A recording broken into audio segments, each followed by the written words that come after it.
All right. Um, Good morning, good afternoon. Welcome to the Planetary Regeneration Podcast. Per Espen, it's so great to have you. Terrific to be with you again, Gregory. And this time chiming in All from, right. Um, Good morning, good sorry. afternoon. Welcome to the Planetary Regeneration Podcast. I don't know why it just auto started our live stream. That's a funny YouTube feature, just to get the nice infinite loop echo there for our audience out there. So you delete it and then start over again, or do we just go on? Just go on. I just closed that window so that it's not feeding back into the process here. Yeah. So I'm super excited to have you. We've gotten to do many long in-person conversations, riding on canoes, sitting around fires, Yeah. swaying hammocks, on buses through hair-raising Andean mountain adventures. And yeah, I'm just super excited to basically just get to chat a little bit about your vision for regenerating money. And Mm. there's kind of a set of topics that I'm interested in, but I'd love to share those and also see what you're interested in talking about and what kind of dialogue you're interested in. So shall I go first with a couple suggested topics to take us on the adventure to start us off? Sure, you're the host. I don't know where to take this, but I'm ready for anything. All right, awesome. Well, so the topics that I'm interested in exploring with you, one is what is money exactly?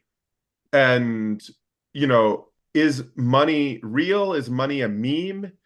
Is money just a collective hallucination, or is there something more solid there to start with? And then out of that exploration, what does that mean for how we design an intervention in this particular moment in history when it feels as though, to many of us, it feels as though money can has these dual um, has these dual aspects. On one hand, it's being shown that you need a sufficient amount of money in your life to achieve happiness in certain studies. And, it sort of it flows and empowers entrepreneurship and business. And so it has these positive attributes. On the other hand, many people might look at money and, as that Pink Floyd song Mm. says, it seems to be the root of all evil. It seems to be erosive of life itself, of culture, it seems to be, drive degradation and degeneration almost wherever just like the transition into spreadsheet transactional brain and cost benefit analysis everywhere seems to be enormously erosive. So that's kind of a long way of contextualizing, but I'm interested to kind of get your take on, how you're seeing money and what that means for how we design interventions, how you're designing interventions, and how your understanding or exploration of that is informing your actions in the world as a thought leader, as an entrepreneur, as someone taking action to try to be proactive, ethical, and engaged with the world in this moment. Mm. Wow. And all that in an hour. Oh, Okay. yeah, and maybe there's even a couple more topics that we'll get Mm. to, but As well. Okay, yeah. Going for some sweeping, thought soaring avenues or pathways in this session. I'm happy to do that with you, Gregory, and hopefully we can find some real concrete practical applications as well. So we root this in everyday life and how that can build on a deep philosophy, a psychology of money. that's exactly that's exactly what I'd like to accomplish is trying to encourage both of us to stretch from that sort of philosophy of money, psychology of money, which seems abstract, but actually my sense is that I guess it's in Donella Meadows' work around Mm. systems. I Mm. believe she points out that the sort of upstream is worldview, and if you change worldview, many other systems change further downstream. And so, sort of making an Yeah. attempt to establish that a little bit, at Mm. least sort of share some of the thoughts or ideas or questions, but let's make sure to make it very concrete. Let's make sure to reference, for instance, this amazing experiment and pilot in biocultural crediting that we've both been involved with in the Ecuadorian Amazon, where we're exploring a new unit of regenerative account and store of value and clear action. How Yeah. is this philosophy of money influencing day-to-day actions that you take in the world, or the way that you're engaging your students, for instance? Where does it offer us intuitions about how we might be engaging? The title of this podcast is Planetary Regeneration. How Mm. does a philosophy of money set us up with a firm foundation for concrete everyday actions, for designing businesses that are coherent with uh, regenerating life? Yeah. Excellent. And thank you for reminding us about Dana Meadows' 10 points of leverage into systems. And you're right, just changing targets or shifting boxes or even policies and regulations doesn't take us deep enough um, into the deep paradigms that shape all the above policies. And then finally at the bottom, the freedom to choose your paradigm, or your freedom to choose the perspective, the deep values that we move along. So this has been an interest for me at least the last 25 years. So maybe, yeah, 26, since I ended up through a series of synchronicities as a consultant to the Norwegian government's Commission on Long-Term Energy Use. This was 1997, 1998, because they were having a white paper commission, and supposed to give some long-term scenarios and perspectives on the energy use. And I ended up being kind of all-round facilitator, because they just got stuck in the different paradigms between, let's say, consumer interest, energy, the petroleum interests, the politicians, and not least the economists. Whereupon the economists simply refused to accept the views of, let's say, the environmental NGOs there, or the industrial, or even the consumer representatives, because they had, so to speak, the key into understanding reality and how to change the energy system so it didn't damage nature so much. And that key was cost efficiency, cost benefit analysis, and equilibrium modeling. And my surprise as to their pure arrogance and their lack of philosophical self-reflection when it comes to understanding what is a model, what is a worldview, and not least, what is money itself. Rather, they were just taking money as the way to access and run the world, or the Norwegian economy in this case, with a kind of self-evident way. So I got first frustrated, then deeply curious about how economists were supposed to be experts on money actually understood the world. How can it be that they prioritize certain ways of valuing to such an extent that other values just disappear from their view? So after a few years, after delivering this white paper commission report, 300 pages, and I was also working with macroeconomists on equilibrium modeling 25 years into the future. So that was from 1996 to 2020. I found out this is something I need to understand more about. As a psychologist, I decided to shift, shall we say, discipline, and jump into economics. And I did a PhD on economics, focusing on the question of what is money, how does it influence our environmental or regenerative policies and investments. So that was my PhD work, which was declined by the Department of Economics because they found it too interdisciplinary. They didn't enjoy or didn't want to look into the philosophical and psychological aspects of what money was, which kind of confirmed the main hypothesis of the PhD, that they were digging a very deep hole and even not wanting to get out of that hole because they believed that that hole would give them the key to run the world. Even economists, historians of economics agree that along with physicists, economists are the most arrogant profession out there. However, that was just before the financial crisis, and then we've seen how the world has gone downhill, more or less, and particularly economics. Again, now they cannot explain how inflation is coming down, even while employment is high. So we have this weird self-contradictory discipline that's supposed to know what money is, but have got stuck in a very narrow way of understanding money. So I translated my PhD into a book called Money and Soul, a guide to transforming capitalism, which is now out there for 15 years, but I haven't promoted it much in English-speaking countries, so it's practically unknown.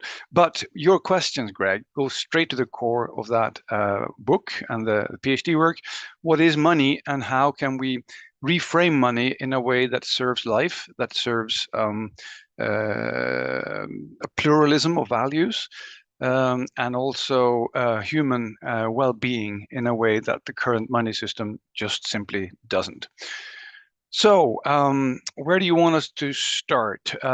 If you don't, well, maybe create a little sketch. Maybe create a little sketch for us about your intuitions about answering that. Understanding, of course, there may be different answers about what money is. How it can work. So. Maybe just to set a couple things up, maybe you could disagree or agree about a set of premises that I would hold as mostly true about money. Number one, I guess from my perspective, money is by its very nature socially constructed. Like there is nothing that is outside of the socio-cultural kind of human construct. Money isn't kind of an objective thing. It's really firmly embedded in society, psychology, culture, and there's challenges to that, which is, of course, it can maybe tend to be, as you're saying, for many people, kind of the water that we're swimming in, as if we were fish, or the air we breathe, something we just take for granted. It permeates. But then on the other hand, it is actually something that once we put attention towards, we do have essentially complete conscious control over. Like there's just a lot of design opportunity. It isn't something that operates with biogeophysical boundaries, or it has to follow the laws of physics necessarily, right? Although maybe it's good if we design something that does engage with those sort of boundaries, thresholds, and physical realities. But there isn't anything, we can imagine many different ways that money works. So that's premise number one, that money is fundamentally socially constructed. Is that something that resonates, or you would say is true, or you found to be true in your research? Yeah, and I would be more specific about it, because it's constructed particularly by a body of theory called economics. And this neoliberal or mainstream economic goes back to, let's say, Marshall, particularly, and a few other early monetary thinkers. And they ended up with defining money as consisting of three things, all of which are seemingly objective, or at least intersubjective. And that is that if you look into any economic textbook, like Econ 101, whether it's Samuelson or it's some of the other textbooks, first it says that money is a means of exchange. Not just a means, but the means of exchange. And it's not necessarily the sole means of exchange, but it is the most effective means of exchange. And hence they imagine there's a kind of evolutionary process where we went from exchanging in the amount of barrels of grain or a number of chickens or even cigarettes, as it was in the war, Second World War, towards becoming an efficient global means of exchange. Second, they imagine as the store's value. So if you have money today, it will have also value into the future. And this is where the strange thing of interest comes in, and inflation, which makes money not like a meter or a kilogram, but something that is shifted over time. And third, it's called a unit of account. So means of exchange, store of value, and unit of account. And that's the money triad, as they call it. And that kind of closes the discussion for economists. That's the three main functions or definitions of money. Anything that works as one of those three is money. And the problem is, as you pointed out, that this is not just socially constructed, but it's constructed in a way that leaves out even our, I would say, human way of being in the world. So let me expand a bit on that. Just starting from the unit of account, a more proper way of understanding that is that it started from Babylonian clay templates, where the monks were writing up how much a farmer was owing the monastery or the temple. So it's actually about a relationship. And this is key. So when you write down something in some kind of bookkeeping that becomes the foundation of economics, transactions, markets, it's really about human relationships. And it defines that relationship, particularly in the sense of I owe you. So the money is created too out of this accounting system where I enter into a relationship to a bank or somebody else, and I agree to pay that debt back into the future. And that very act of entering into a debt relationship constitutes the foundation for money working as a unit of account. It also, by the way, created writing and a lot of calculations. So money goes so deep into our culture that it's hard to really understand how deeply this IOU relationship actually works. And of course, if I buy something from you, then you become a seller and I become a buyer. And also, if I buy a lot from you, then we enter into a deeper relationship. However, if I buy a little bit from everywhere, we avoid the relationship. And also, if I have a lot of money, I typically will tend to interact more with other people at the same level of wealth or income as I have. So we get a social stratification that where the rich live in their networks and the poor live in their networks. So in this way, by having an IOU and the transactional relationship of nature as the foundation, it becomes the glue of society. It also defines what kind of relationships we're capable of entering into. So for instance, if I don't have specific type of transaction or even maybe a currency with an ecosystem, I only interact with the supermarket, then the ecosystem tends to disappear because I'm no longer in relationship to the land. I'm in relationship to the seller. But money is that network of or relationships that defines the entire network, and this is where regenerative finance comes in.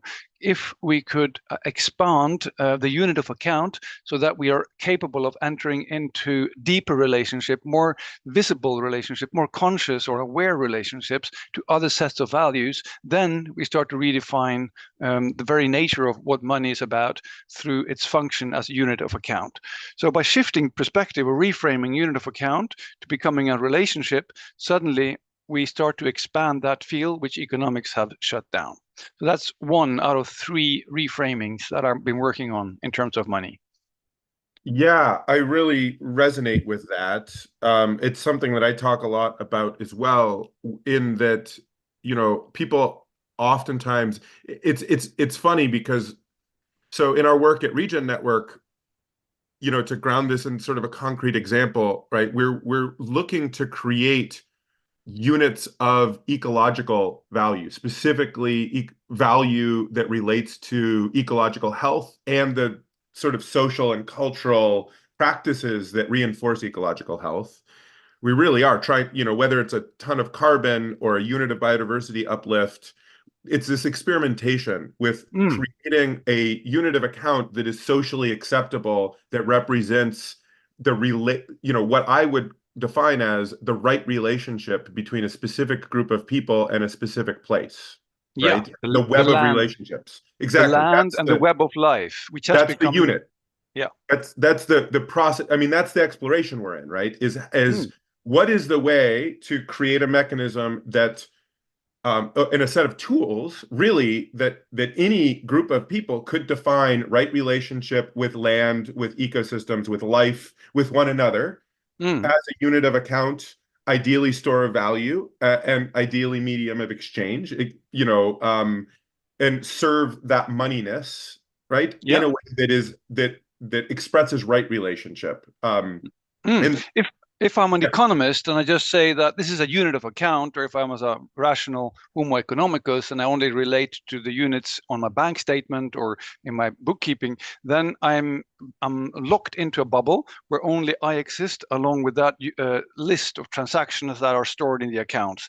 However, if we expand that unit of account to also include representations of natural value, suddenly my awareness of the relationships expands. So I love what you're doing, Gregory, and that's why I've been fascinated with Regen Network, because in a nutshell, if money is only a unit of account, I'm solipsistically locked. If money is a relationship, suddenly I'm entering into a much larger web of life. So that's the philosophical ramifications of your practical work in terms of creating new biodiversity credits.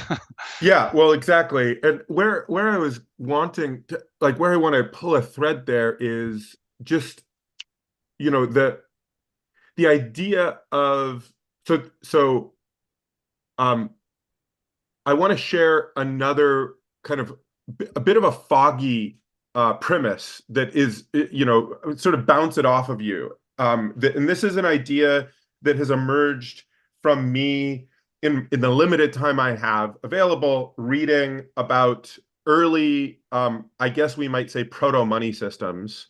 Uh, Hmm. um, Definitely heavily influenced through the eyes of David Graeber and I forget his co-author in Dawn of Everything, but in Debt, the first 5,000 years, and the Dawn of Everything, they do a very interesting anthropological um, view into the history of money and debt and exchange. And my takeaway of those books, which reinforced an intuition I already had, which is why it's so oftentimes we love the things that reinforce our own ideas. So, always have to be careful there a little bit. But um, is that there's something about humans that it's almost there's a deep pattern that is very different from the standard history of the origins of money that an economist like you would learn in Econ 101,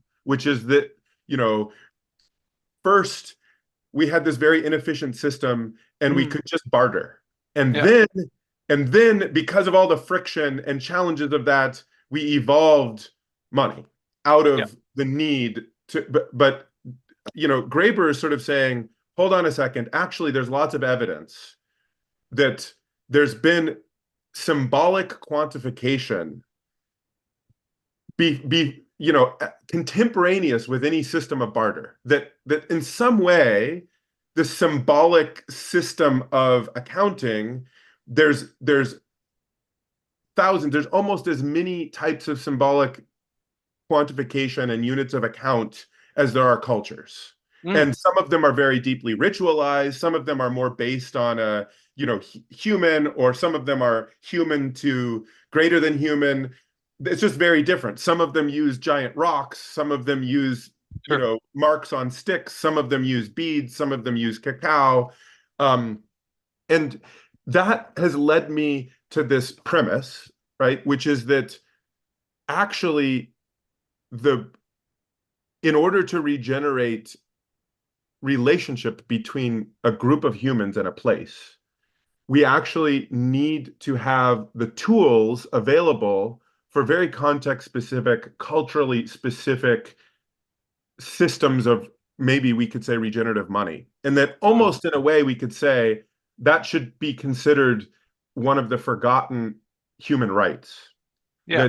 That actually there's a fundamental human right, which is my ability as a family, as a community, as a human nested in relationship to get together with all my relations and say, here is a system of money that represents my values, my right relationship, and my relationship to the land that feeds me. And that we could kind of conceptualize that in a rights-based framework as incredibly important for sort of sovereignty and right relationship in some way. So that's kind of like a regenerative money premise, is this sort of that I think a lot about, is the, you know, the right to create one's own money, Mm. essentially.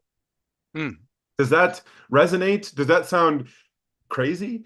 Does it sound yeah. No, in the same way that I have freedom to enter into relationships, I shouldn't be forced to simply become a closed off solipsistic homo economicus that only relates to the world through a single unit of account. We need to pluralize that. And that's where I really resonate with you, because what we currently have is something I call a monotheism of value. Yeah. So we have to convert all other values, all other relationships into that single dimension, which is then put into the accounts as a dollar.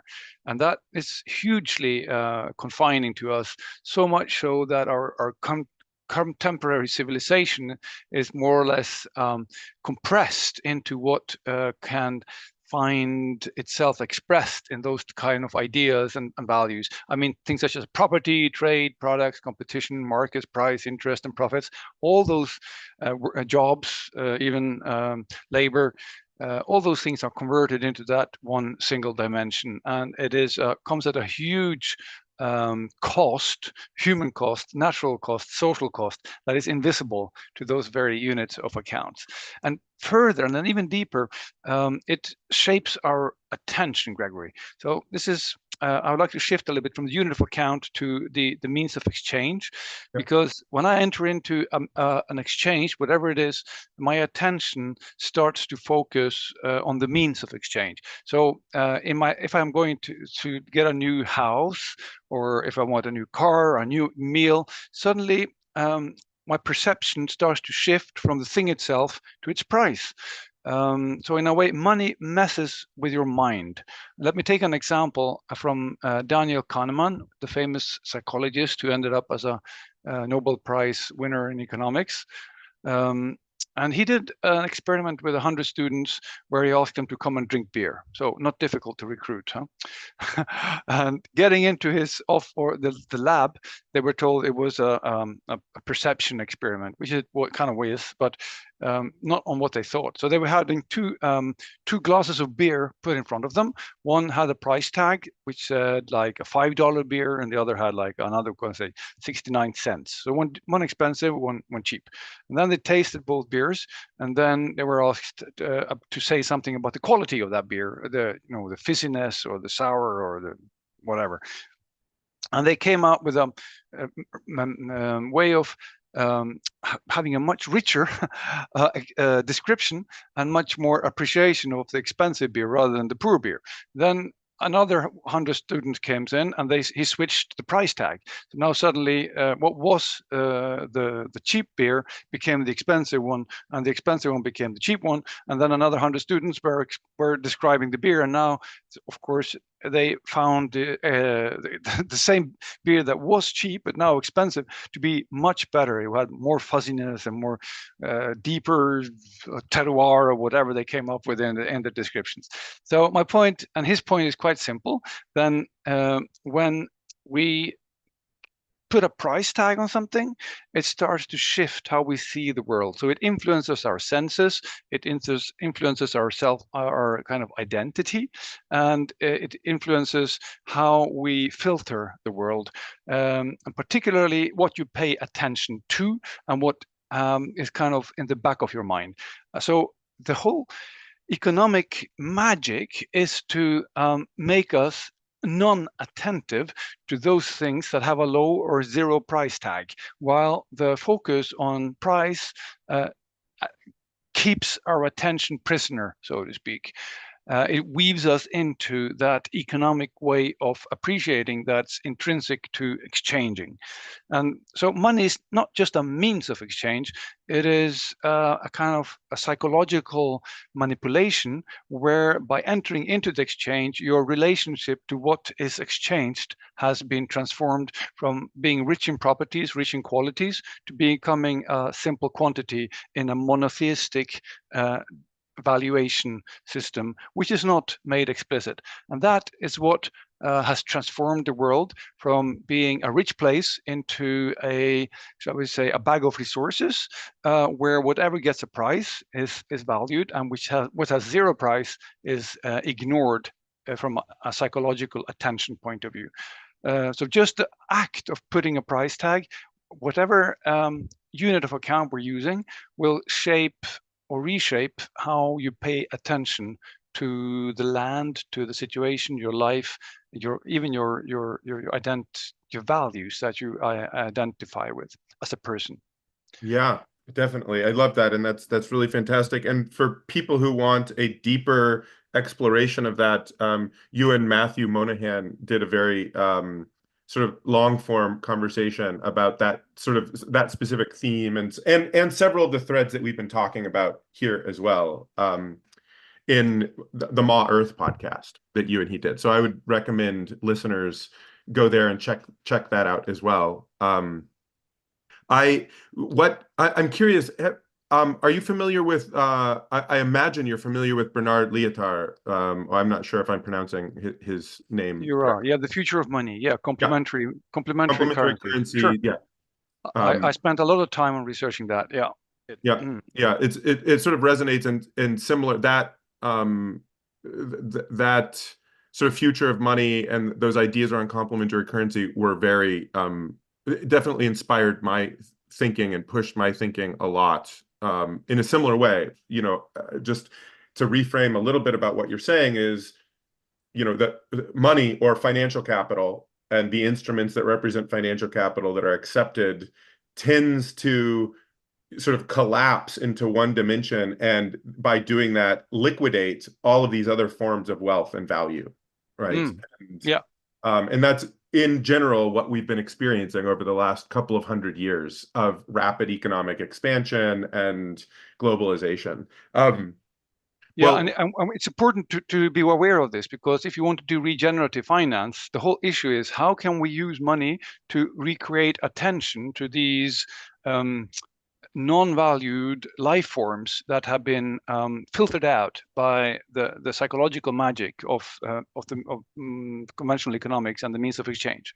exactly. And so I always carry a very, sort of a folk economics framework that emerged in some of my early work in this space when I was deep in the permaculture world, called the eight forms of capital, in which we were listening to, like, running participatory design sessions in this really, interesting rural, red state area in the United States, in Tennessee. It was really actually amazing. We had hundreds of people, state senators and mayors and business leaders all running and asking, what would it look like to have a regenerative circular economy and set of relationships and complementary currency systems?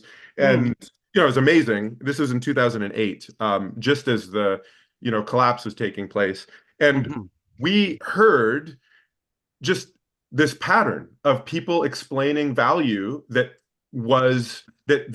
money, US dollars, were inadequate, but they knew, like, people knew there was a set of patterns. People knew that there were types of value that were not being appropriately accounted for, right? That money was only one of eight different forms. That was how many we tallied. And as we were just sort of like listening and trying to sort of like see what the pattern is. And I've heard there's actually a couple, there's 10 forms of capital, there's our Yeah. 8 forms of capital, there's several different versions of this. That was the one that just emerged and we noted down and seemed to have a set of clear relationships. And I oftentimes I oftentimes feel like part of, for regenerative finance, that specifically the ones that really don't have adequate accounting, and that the accounting system might be considered transformational, right? Mm, Might be very different than how, reciprocity and quantification is accounted for in our sort of standard Homo economicus logic, is what we called living capital, right? Because we mm, didn't want to make the fallacy of separating humans from nature and calling it natural capital. There's a variety of reasons. So living capital, um, spiritual capital, cultural capital, those three especially, and then social capital is as well, but there's ways that the system already kind of does okay. It's like it does less bad at that than the other two in a way. It still does a bad job, but a little less bad, are the ones that really like, financial capital is just completely blind to, and in fact tends to mm. just be mining from. And Yeah, that exactly. it's just sucking, it's just hoovering out value from those forms of Yeah. capital. Yeah, You those forms use of value. the word sucking and hoovering, and I sometimes use the word parasite. Yeah. It's a parasite on how to extract value from the natural capital, the social capital, and then convert that into short-term financial flows. It even undermines productive capital, such as when it doesn't pay enough savings into maintenance of productive capital. So you get a degradation of whether roads or even plants as a factories or computer systems. So suddenly you get breakdowns because financial capital has been so busy extracting value from the underlying infrastructural and long-term capital forms for the short-term perspective. So again, a kind of attention changing approach where short-term flows blocks out, filters out the understanding of the long-term development and the stocks of value or different capitals. So I have whole bunch of questions for you. So number one, and this is a question that I wanted to ask earlier and didn't, but I think it probably comes to bear at this stage in the conversation, which is, did do you consider, you sort of painted the picture of money, emerging out of, and our current relationship with money emerging out of and being defined by a discrete set of economic thinkers. I'm curious, this is kind of a chicken or egg question. Were Mm. they rationalizing sort of a post hoc analysis of what was evolving as like an emergent societal phenomenon, right? That then maybe reified and reinforced certain aspects of what they were seeing, right? Or were they actually sort of almost by fiat defining and launching a system of moneyness into the world? Or a little bit of both? Yeah, I think if we go like 130 years back in the history of economic thought, that was just after the emergence of marginalist thinking. So this idea of of demand and supply. They were so enthusiastic about their newfound formulas that they copied from thermodynamic physics, from Newton, etc., that you could actually calculate where the optimum equilibrium point was between demand and supply. And that was like a universal, what you call it, when you get this deep insight into the cosmic, a revelation was the word I was thinking about. And they become so enthusiastic about that the joy of using mathematics and the elegance of it became a driver in itself, as economics wanted to become a pure science. So this was in the period of Enlightenment and also post Darwinist or social Darwinist area, where science and particularly physics had a very high prestige. So some economists prefer to go down that calculative route where you could turn anything into supply and demand, and then you could manipulate that through the same formula. So economics was supposed to become the queen of the sciences, the social sciences, in the same way that physics was the queen or the king of the natural world. So gradually, the economists that were more alert to human well-being, happiness, or social dynamics and institutions and politics and the political science, they became marginalized. So we saw this split between a monetary-oriented calculative economics that particularly inspired by people like Paul Samuelson and then eventually Bill Nordhaus, who came out as the climate economist on the one hand, and then the institutional economists, they gradually receded, starting with Torstein Deblen, a kind of Norwegian derived, no, what's the right word? Doesn't matter. So he was the guy who coined the phrase of conspicuous consumption, because he was kind of suspicious about how the money was kind of taking over the social relationships, and he tried to put that back within a social frame. But gradually, institutional economics became marginalized. So you no longer had the sociology and the social dynamics interactions and understanding the need for regulations.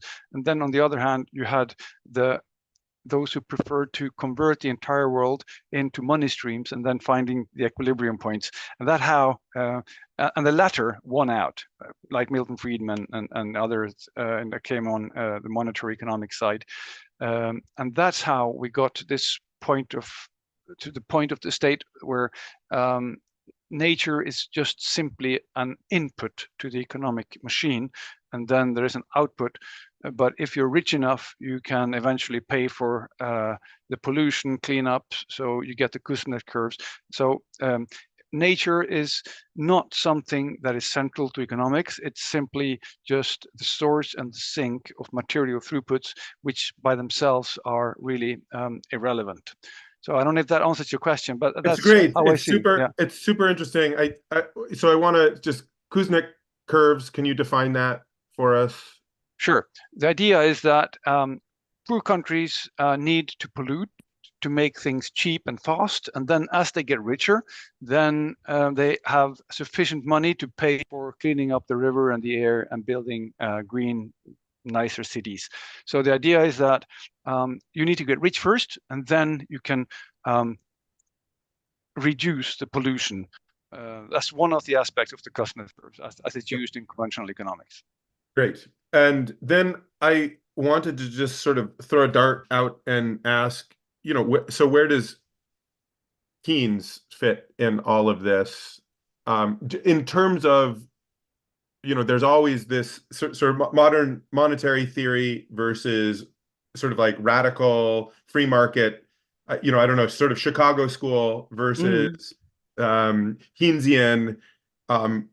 Seems to me that both of those schools are blind to life, essentially. Does that feel accurate to you? Yeah. I mean, Keynes was maybe more sympathetic to, let's say, the institutional economics, but not that much. He was just, shall we say, very had a radical, creative take on how to deal with the business cycles and the way to understand the relationship between unemployment and rent and the currency systems. So he was totally, in a way, aligned with the other, shall we say, mainstream monetary economists in underestimating the value of nature. He's a bit more philosophically oriented, so I think he would be more sympathetic to what we're speaking about. But that was not the issue of the 1930s or the 1940s with the Depression and the World War. But one who's clear in opposition to this is the economist Elinor Ostrom, which worked on how to manage the commons, both local commons and eventually global commons, and she's very much so an institutional economist. And happily, one of the many good things that happened within this, I would say, the avant-garde, the leading edge of economics in the 2000s is a re-emergence or resurgence of institutional economics. So you could even say that now it's getting to the point where it's threatening to replace the mainstream. So I really like that, so we say, leading edge of economics research. However, that is not how, let's say, central banks, governments, ministries, or the financial departments of large corporations operate. So they're still firmly in the 1900s paradigm, while the leading economic researchers are moving ahead, focusing on the political structures of inequality, the regulation frameworks, all those other things that are visible within an institutional economic frame, but invisible within a neoliberal or neoclassical type of economics. Great. Well, so we have one last attribute of money before maybe we shift gears and try to land this into the more concrete lived experience of the pilot that we're working on together, and kind of the vision of a sovereign indigenous wealth fund and biocultural crediting, and kind of like it's trying to get really concrete in what's happening and what could be happening, like what the next steps are and what that means. So the last kind of just like ticking through here, I think store of value is the last attribute of money that we haven't covered yet. So do you want to just talk a little bit about how this sort of neoliberal or neoclassical view of store of money and interest, what the mechanism is and what it's blind to, and maybe even take a crack at then explaining what store of value might look like in a regenerative economic or monetary system? That's beautiful, Greg. Thanks for bringing us back. So store of value means that if I earn something today, I do some work, or I sell something, I can put that into money, and then it will somehow store that value until a later point where I may want to use it. And this is something that's weird with money as compared to other metrics or units that we use to understand the world, because money will change its value over time. So it kind of degrades over time, but still is supposed to be as a store of value.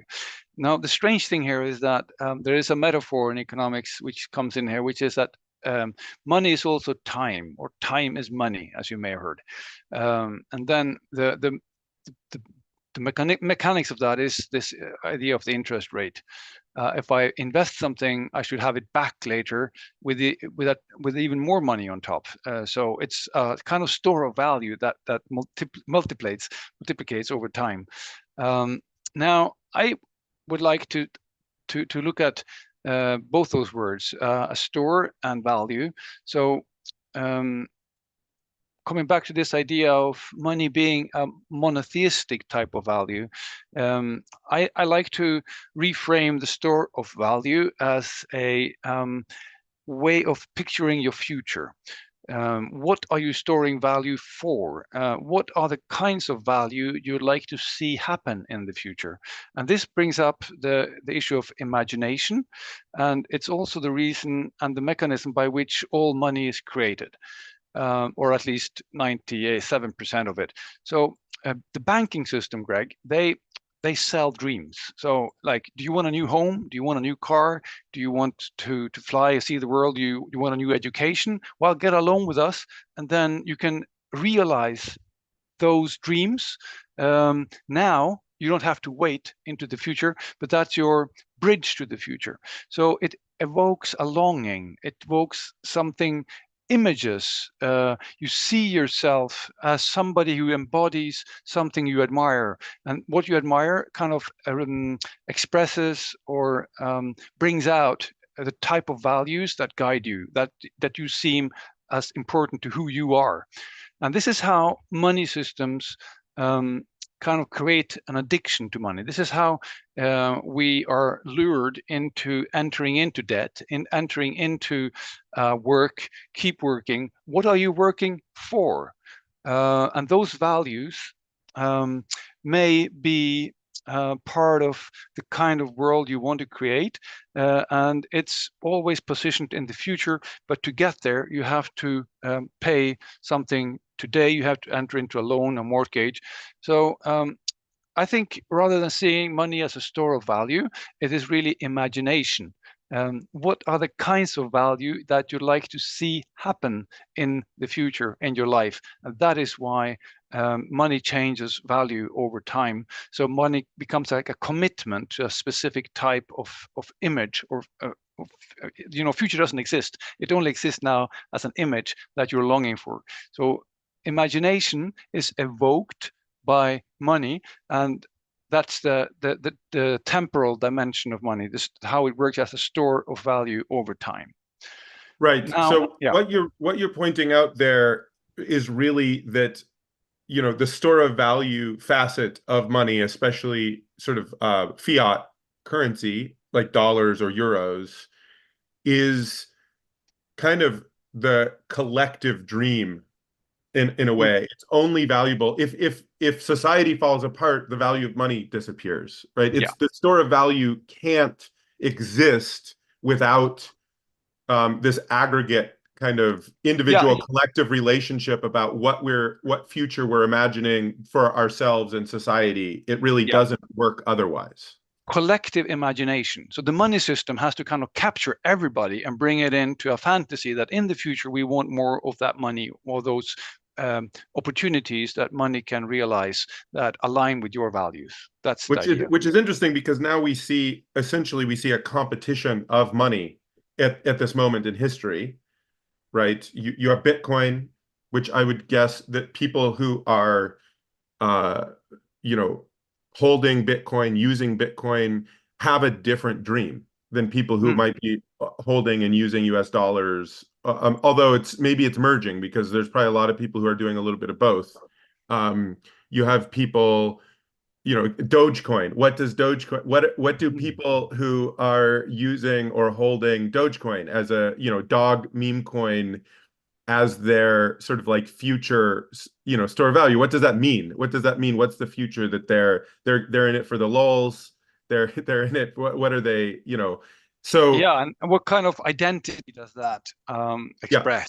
So And so this gets what kind into of this like meme store of value or meme. mm, And what you're saying is actually it's an imaginal, it is the future that we wish to be living. mm, Um, exactly. it and so And gold. also, I'm also underlying that if we don't fill that future with a longing, this is where I want to go, then the very function of money as a store of value would disappear, because people would no longer want it. So you have to keep people so more or less addicted to getting more money, or to realize that dream. So you keep filling up the feeling that money is scarce, that we know always need more. So the money would collapse as a psychological entity if we didn't keep filling it with our imagination, with our lifeblood, so to speak, our values. Okay, well, so this is an interesting sort of theory of change question to get at briefly, and then let's sort of move in ever more concrete.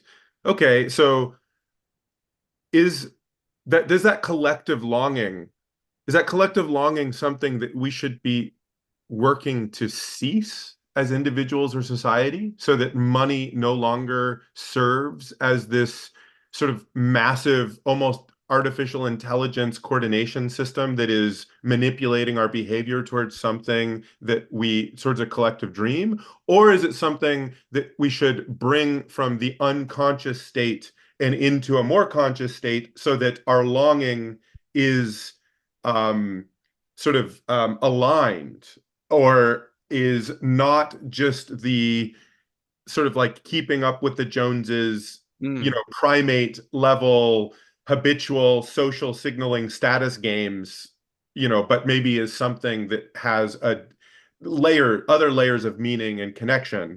mm, Or is that kind of like a false dichotomy that if we were to make it more conscious, it transforms in state and it's no longer even the same mm. same Yeah, thing. rather than dichotomy of unconscious and conscious, I would like to pluralize it. So maybe we could have, the problem today is that money is either seen as evil, as some, or is seen as the main way to happiness. So either the dark and the light, the good and the evil dimension from Christianity comes in. Again, a monotheism. I would like to make it into a pluralism or polytheism, where we have different types of monies to evoke different types of imagination. So, for instance, where are the monies to ensure thriving ecosystems? Where are the monies to thrive knowledge development? Where are the money that can help develop trust, a deeper sense of trust? Where are the bioregional monies that could help serve this watershed, etc.? So we need to. The problem for me is, as I see it, is that economics is blind to that it is a monotheistic or even fundamentalistic type of value, where other types of values are out competed, and you're back with that single vision. William Blake, he called it Newton's sleep and single vision. Keep us from Newton's sleep and single vision of where we want to go. So humans are fantastic, creatively pluralistic beings, and we're forced to live within that straitjacket of one type of value in an economic financial system. But why don't we pluralize it? So we have lots of different types of monies that all evoke different types of longings. So I could be rich in social trust because I really like this neighborhood. I really love the people who live here, and I work for them, and it gives me a lot of pride and dignity and feeling of worth, that I'm seen as contributing to this neighborhood. That's one way of becoming rich social capital. And then, as we're working on in terms of the Amazon, I love the Amazon. I love that rivers. I love those forests, and just being with that forest makes me feel dignified and wealthy just by participating in a conversation with those trees. And I hate the threats coming in there. So why don't we have a money that could help raise and protect that ecosystem? Mention one, and maybe we should have, I don't know, this is the big question in regenerative finance. Should we have like one natural capital currency, or should we have 100, one for each type of ecosystem? But if I had that on my account, if I was in a relationship to that, and then my imagination would grow of wanting to be and interact with that type of value. Well, listeners will know that I have lots of strong opinions and ideas about that. But I kind of want to put on a devil's advocate hat for a moment. Good. And just ask, well, why make it legible? Why make these other, doesn't making this living capital legible, this cultural capital, social capital, spiritual capital, the value of our relationships, doesn't it making it legible just make it easier to extract more value and reinforce the monocultural, monotheistic, flattening? I get your point. What's your answer to that question? Isn't the act of making it legible take away the sort of like spiritual agency, which maybe is the only thing that could keep humans, that we actually need to sort of like stand in the face of money and stand in the face of the quantification of all of these things and turn our back on all of that? Aren't you just reinforcing the problem by making it legible? So this brings us another deep issue in economics, which is substitutability. And my suspicion is that if you make, just to make sure, with legible, you also mean convertible, right? So that you can convert one type of value into another. Well, I didn't say convertible, so I think that's important I think you're getting to the essence of how I might answer this question. Right? Substitution, fungibility, convertibility, and legibility are, they're not necessarily synonymous, although, right, fungibility or convertibility does require mutual legibility, right? And so you can't, or we have the story that you can't substitute without legibility. And this is a very interesting thing. It's like, if I make something legible, how does it, as you were mentioning before, how does legibility and the type of legibility relate to our behavior? And maybe there's a way to weave this exploration back to that study. I forget the economist who was running it, around the price of beer. Oh, Daniel Kahneman, the psychologist who never had a course Psychologist. in economics, but got the Nobel Prize in economics. Right. Daniel, fast and slow Daniel Kahneman. So yeah, I think, the basic premise of economics is that money should be the measure of all value and units of account for all types that's valued. And that's the basic premise that I'm out to challenge. So in some of the systems that Graeber and in the dawn of everything and the 5,000 year debt and other anthropologists, they found that different cultures have used different types of money for different types of exchange. So, for instance, you would use those big stone rings to kind of signal political currency or political leadership, while you would use shells, for instance, for your cows or your chicken, and you may use a certain type of beads for exchanging the gifts that comes with marriage. And if you try to pay for marriage with a big stone, I mean, that's like an insult. That's They're breaking all the rules. non-fungible. They're non-convertible. Exactly. Or there's So a giant tax for conversion. yeah, so you may need a clearinghouse or some regulation or institutions that are very firm on the convertibility, and we have that today, Gregory. It's not something magic we need to find again. Like, for instance, flyers miles. I mean, if you try to pay your student debt with flyer miles, yeah, they just don't, or even income dollars. Let's say I run a company and then I get an income and then I use that income to pay for expenses that are related to the company. But then tomorrow I may use this income to pay for my own expenses. Well, in the latter situation here, now I'm breaking the rules of tax policies and corporate policies. So suddenly I'm using a type of dollar that is dedicated to company expenses to my own pleasure. So I'm breaking the rules. I'm converting one type of dollar to another type of dollar, which makes me, what you call it, culpable. I could be put in jail for that. It's called corruption. If you So don't report it appropriately, if you don't pay a exactly, higher tax, right? So yeah, if you bring income and you take it out without paying the tax, because I guess the theory there is that then it's no longer your personal consumption is of less societal value than reinvesting that into, the productive business or yeah, an something. expense that is related to the value creation in the company. So I'm just making the point that even within the dollar system, we have different types of dollars. It's one that's kind of commercial dollar for a commercial exchange, and another that is from the personal, and they don't have the same value. So there are conversion barriers also between different types of dollars, and there are conversions between different types of units of value, like flyers, miles, or some kind of bonus points, and of course the different types of cryptocurrencies that are coming in now. I can't pay with Dogecoin at a gas station. So At least not very many of them.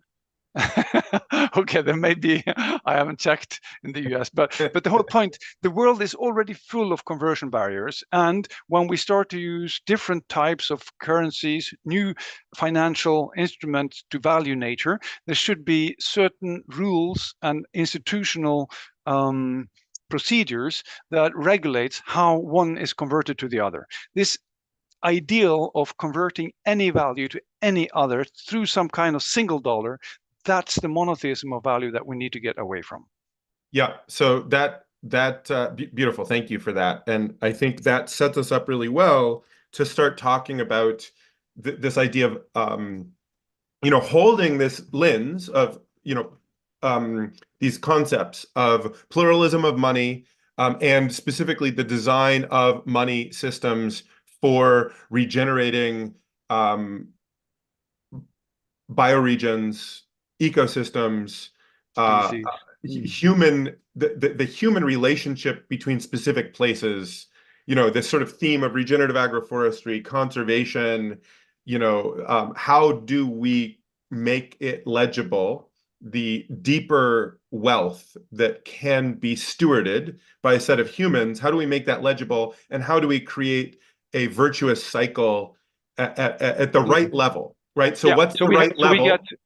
So we get relationship, attention to what matters, and imagination of where we want to go. So there is a movement towards that type of value in the world. Right. And just to put it in concrete terms, I want to be able to put my vocation, livelihood, time, and attention towards conserving biodiverse places, towards regenerating soil, towards making waters healthier. And in doing so, I would like to be able to store future value for to continue doing that, to pass on the ability for my children to continue doing that. And that's so lovely, Gregory. That's my dream too. That's my imagination too. And that's why we're here. And that's why we've kind of have this conversation and the partnership that we're trying to develop. That's exactly how we can envision a way of using money that reinforces that dream and the magic of turning a dream into reality that money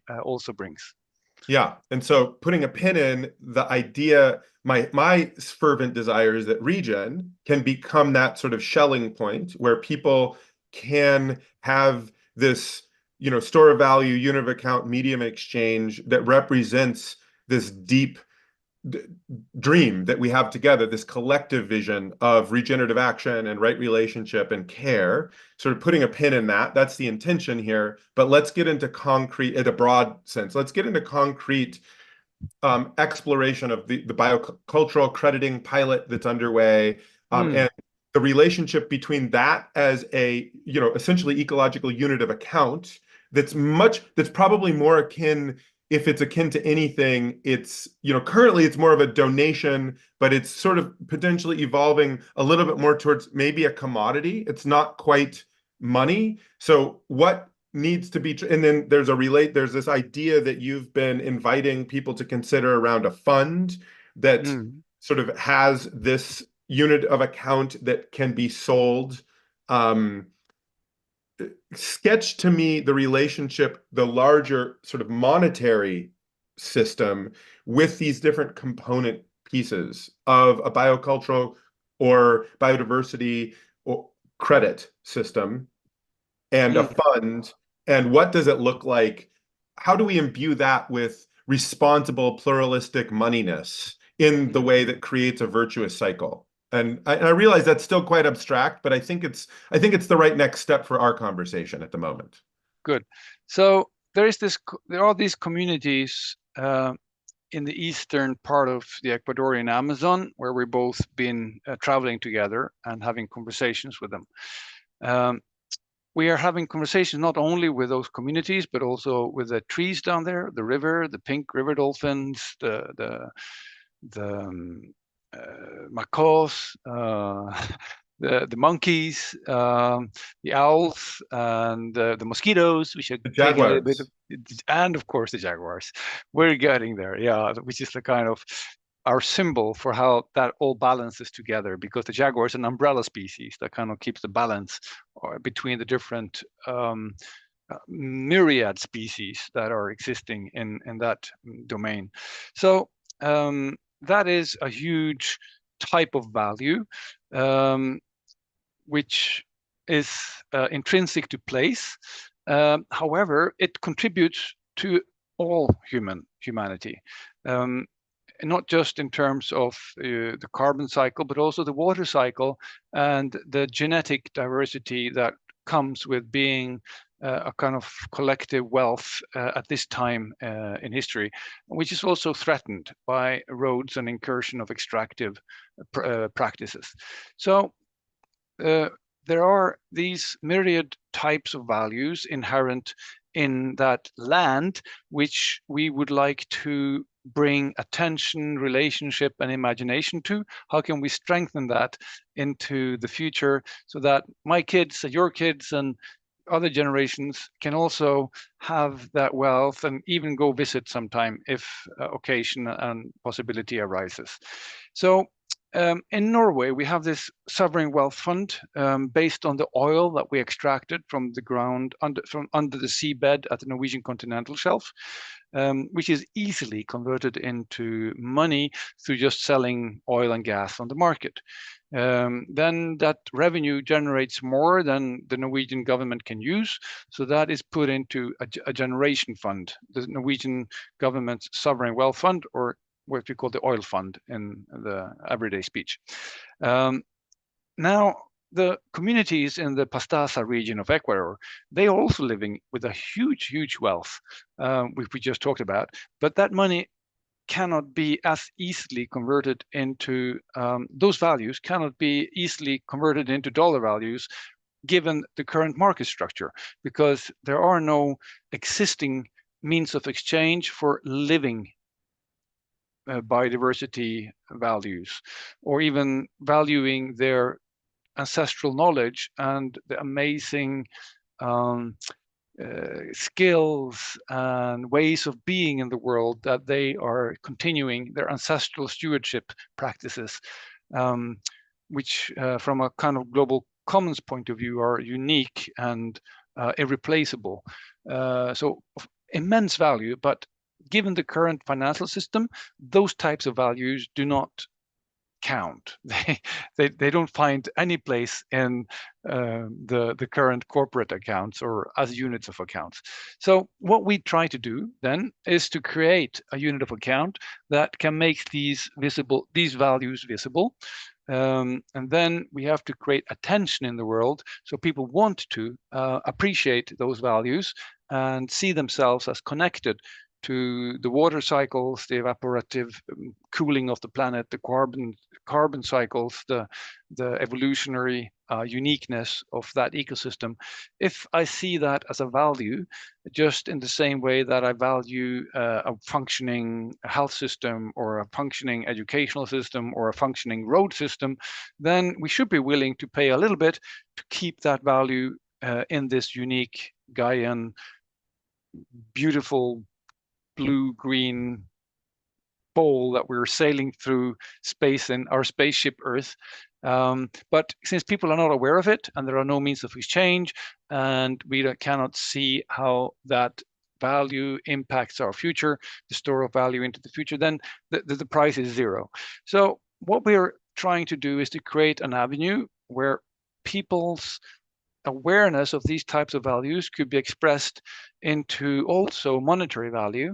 So they could be reinvested in other financial greening or efficiency or sustainable funds.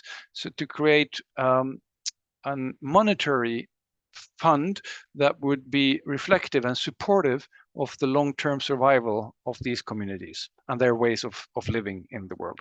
So that's how I see the specifics of what we're doing, and that's why we're working with the communities and monitoring the jaguars and monitoring their area, stopping incursion of roads, stopping illegal logging, stopping illegal hunting, all these ways that create value for all of us, but simply doesn't register in the conventional accountings.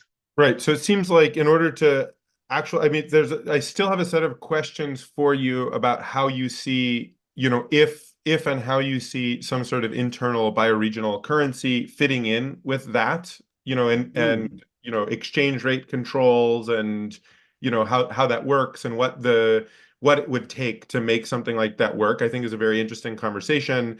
But before we get there, I want to ask a little bit more about, it seems to me that vision requires some sort of minimum amount of remittance, or tax, or tithing from the larger economy. So it requires two things to be true, sort of legibility and motivate, that then drives motivation to support with existing financial capital, the existing monetary system, to sort of remit and establish some value in a similar way that Norway receives remittances for providing oil into the global economy.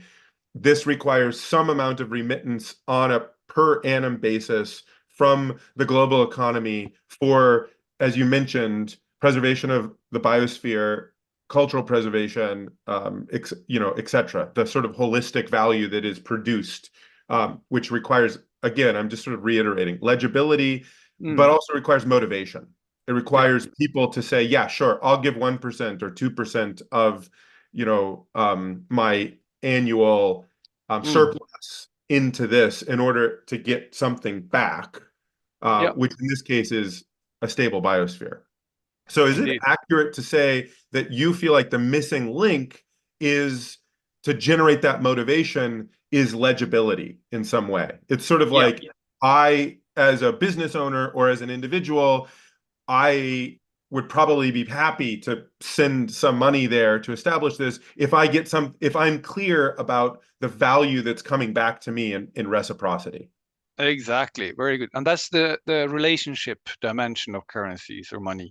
So I could be willing to support that the stewardship practices that protect these unique systems, particularly maybe if I've been there or I've seen a movie or something, but only if I get something back, which is at least information that the money we're putting in is actually being used according to the values that we see being protected into the future.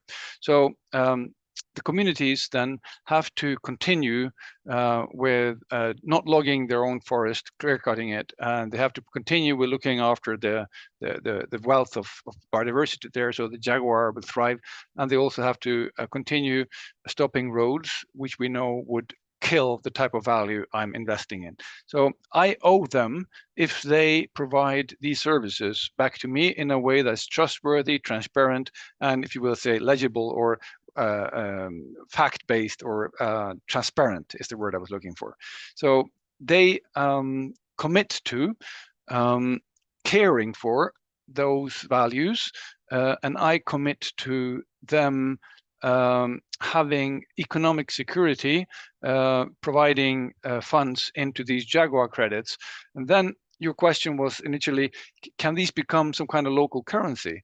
Can that become another way of monetizing or making that value system richer if it becomes tradable or a means of exchange in the territory? And I think that's Or possible. Yeah. or maybe not that the bio credits themselves. This is like an interesting conversation. Do these bio credits, eco credits, biocultural credits that represent, as we're mentioning, right, relationship, maintenance of a set of relationships, conservation, regeneration, do those units then themselves have the potential to phase shift and become money, Mm, right? Or do they have a relationship with another system that, like a bushel of wheat or a barrel of oil mm, isn't the same as a dollar, yeah. right? And I guess in the way I would conceptualize this is these are sort of eco commodities, and they shouldn't be thought of exactly the same as material commodities. Mm, They have a different valence, they have a different set of relationships, they have a different type of value system. Um, but generally speaking, like oil, you can trade in oil, of course, but oftentimes people are they're using the dollar value to trade to reduce issues, right? mhm. So is there, what was that, like Makate dollars or Makate bucks, the Yeah. early experiment of Bill For new Twist to for create, new yeah. listeners, makate is thank you in the Achuar language. So that's why we're they could be provided with a kind of local currency, and they're just using the word makate to illustrate that local application of currency. I think whether a Jaguar credit will become a local currency that can be used for different types of exchange. This is a institutional question, Gregory, because what are the institutional frameworks, the rules, the procedures to actually exchange one Jaguar credit with another Jaguar credit, and that still remains to be developed. This year, 2024, we're issuing Jaguar credits, and they are solely like certificates for contributing to that indispensable stewardship that these peoples are contributing to the world. So we're kind of supporting the the commons by offering or contributing to their stewardship, and by that acknowledging the value these stewardship services embody. And that's why we issued 75,000 of them based on a scientific formula from Ecosystem Regenerates Associates, the methodology that Regen has been developing, just to put a number on them. And preliminary, it's cost-based. So it actually just reflects in maybe even a Marxian way, it is the value is the cost of the labor that has been coming into creating that conservation. So we have in common from a cost point of view, but if this at some point becomes a means of exchange based on growing demand and transparent rules and institutional, shall we say, accountability that the communities and the indigenous peoples themselves approve of, which is the key here. We shouldn't come with Western financial types of institutional rules that are run roughshod over there, thinking. We should adapt our institutional frameworks for that currency so that they find it supportive of their vision. And that's the real uncolonialization or the unlearning that we need to do. What are the appropriate institutional frameworks for making, let's say, a Jaguar or bioregional biocultural type of credit system acceptable to the dreams of the Achuar people?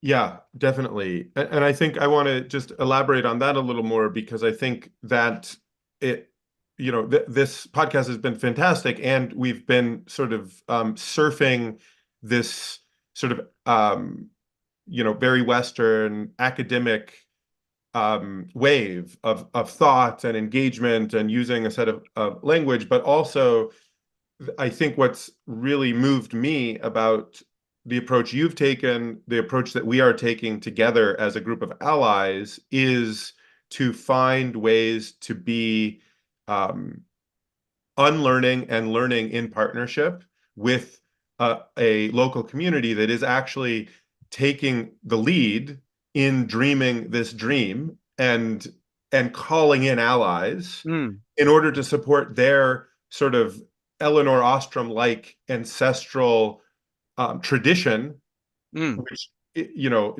obviously doesn't come from an academic understanding of the commons, but comes from an ancestral understanding of commoning and having a common land base and governing that.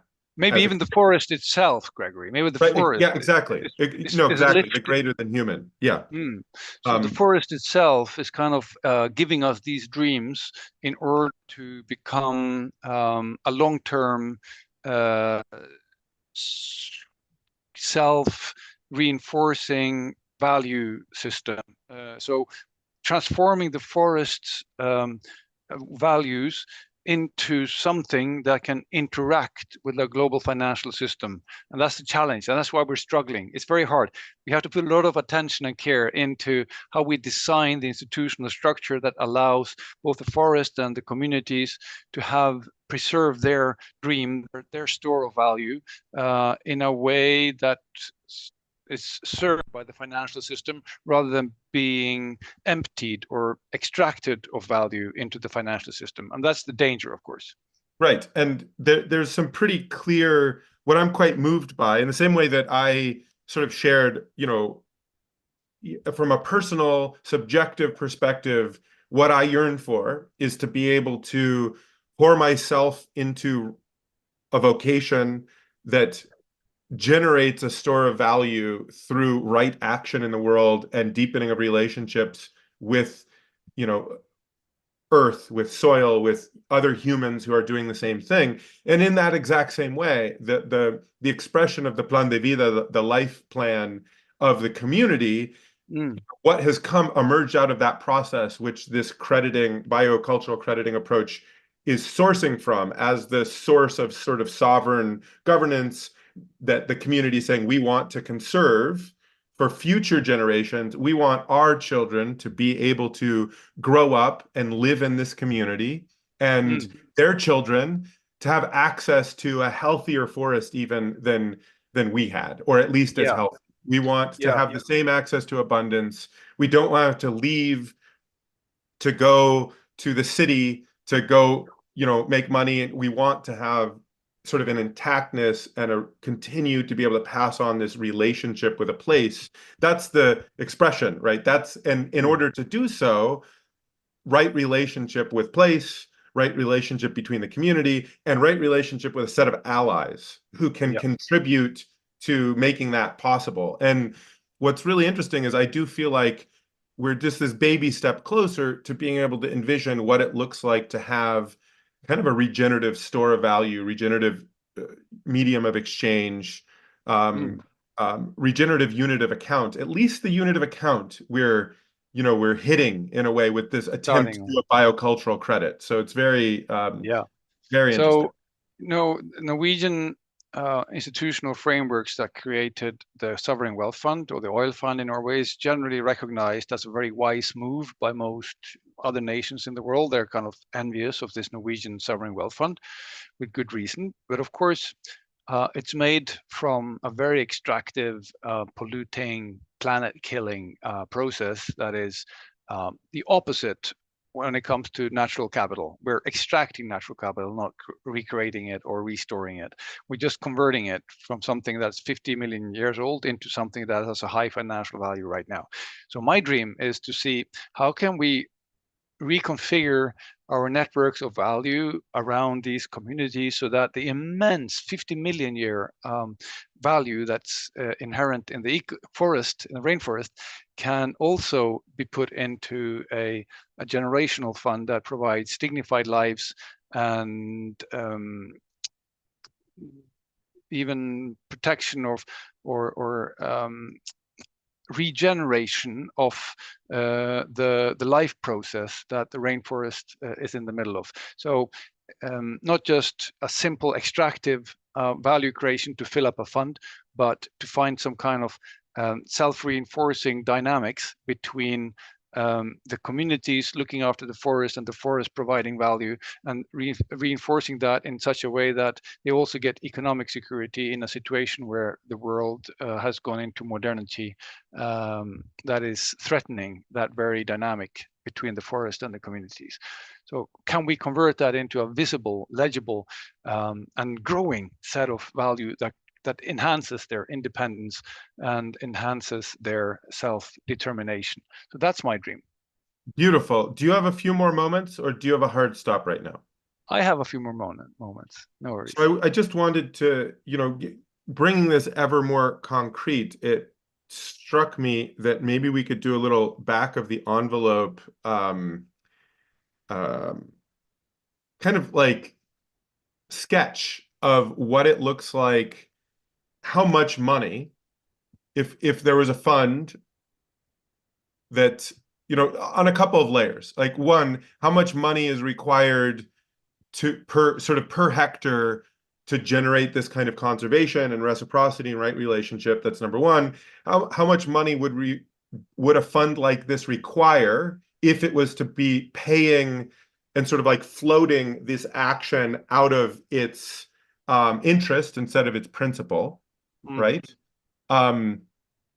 Just to kind of get an understanding of the in in dollar sense, Yeah. the value that's required to sort of run that web of right relationship and reciprocity and stand up some experiment. So I'm just going to read off. Go ahead.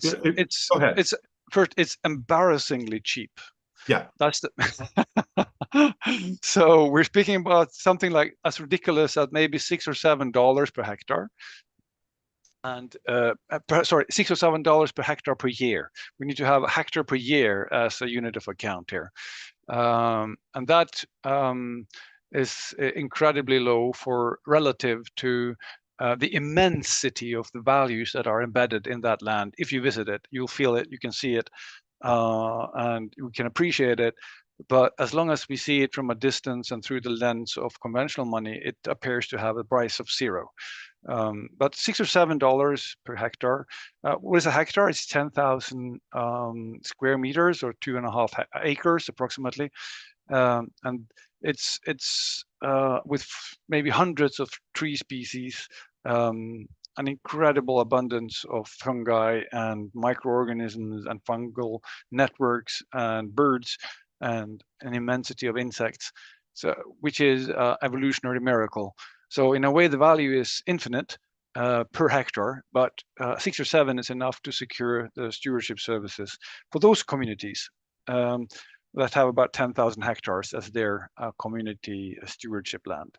So if we just sort of extrapolate out to the entire Confederation of the Amazon Sacred Headwaters, we could also try to run this calculation amongst sort of all indigenous governed territory in the Amazon, if we wanted to. But we can start with the Amazon Sacred Headwaters, I believe is 30 million hectares, Correct. is the number.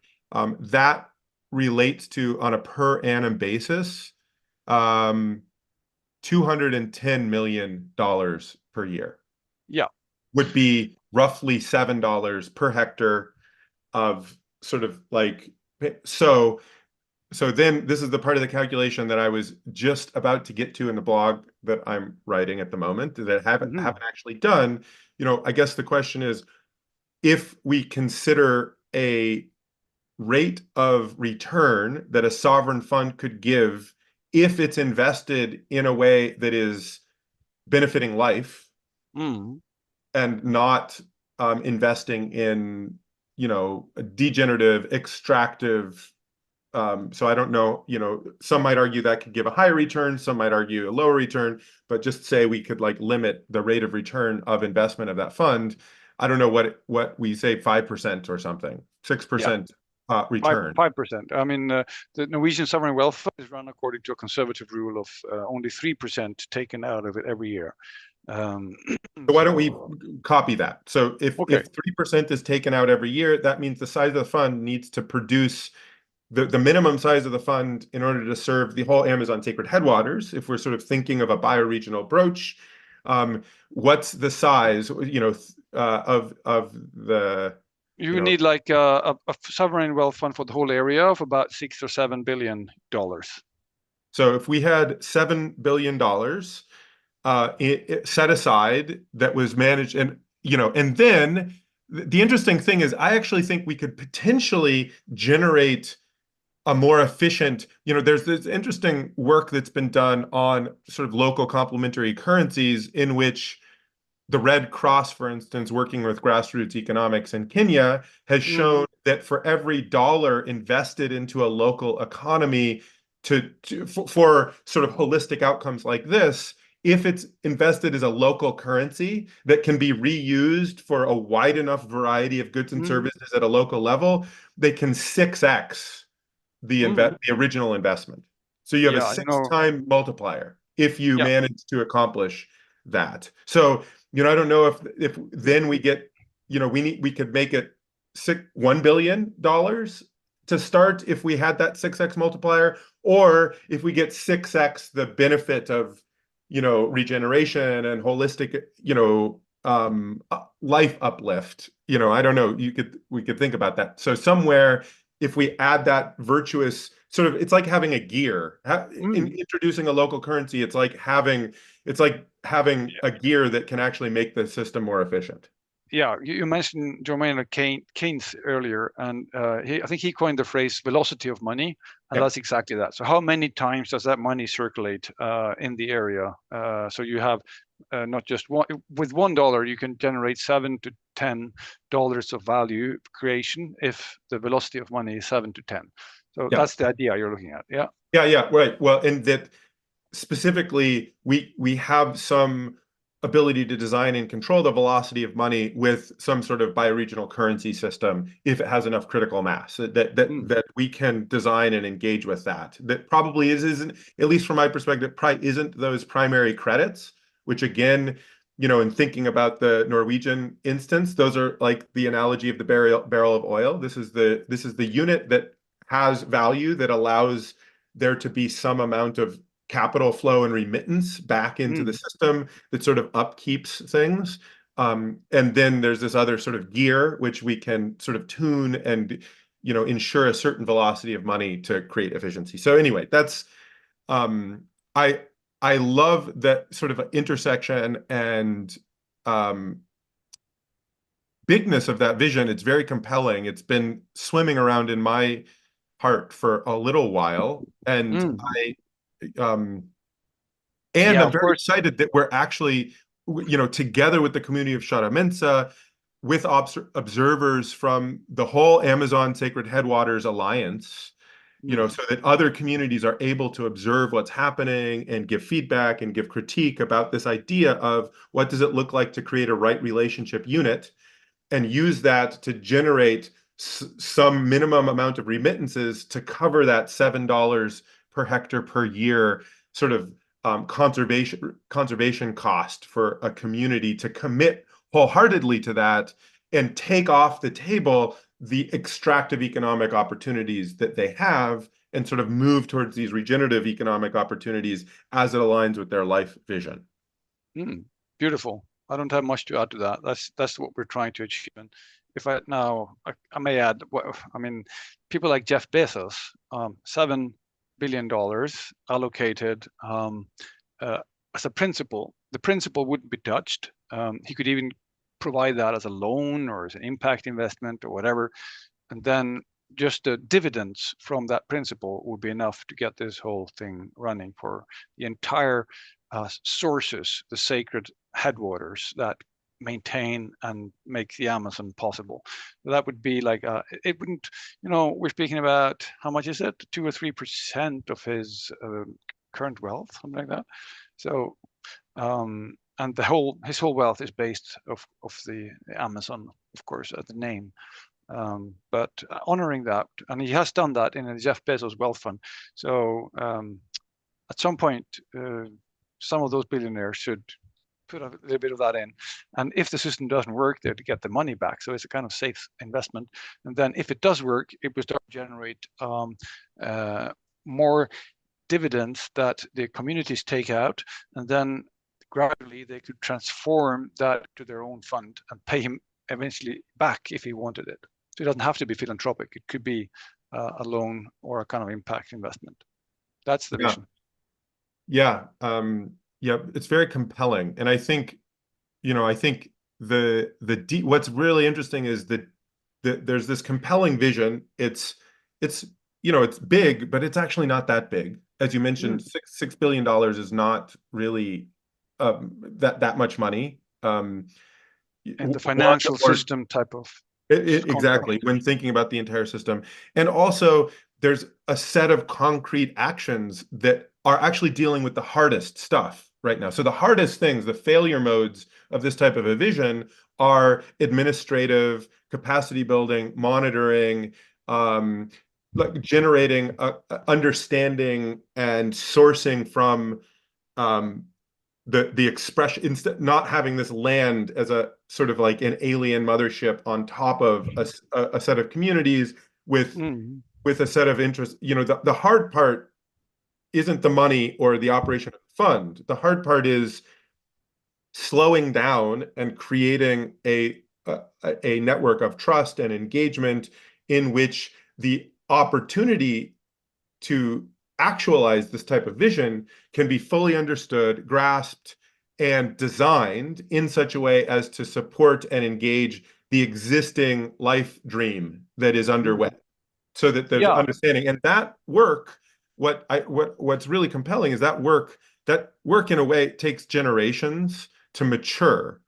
Mm. And um, and that work has been taking place for generations now by different people engaging in open, heart-centered dialogue, listening to the forest, listening to communities, the communities sharing, the communities listening and learning. So there's a very interesting moment in time where I think, as you mentioned, you could think of the forest is calling for, at some point, I want to go on a whole nother tangent, not in this call, around rights of nature, forests owning themselves. Like, Yeah. what are the institutional design principles that actually set this up in a way that is an expression of the indigenous worldview, so that there are Mm. monetary and financial tools, but actually the system of governance, the institutionalization, the capital controls are Yeah. all expressing specific cultural values. And I think my Mm. intuition is that's what's happening, that's what's flowing, that's how the system, Yeah. the emerging social You know, system, is actually reifying all of those opportunities. the modern financial system is built on the top of Western culture with a Christian dualistic, materialistic basis.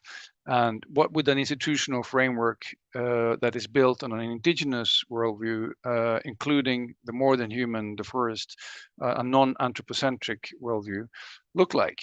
And how the challenge that we probably spend the rest of our lives with, Gregory, is to see how we can build an interface between that worldview, those communities, and that way of being in the world, and the financial system in a way that is mutually beneficial. So there is transparency on how how are the dollars used, how are the communities developing their own dreams.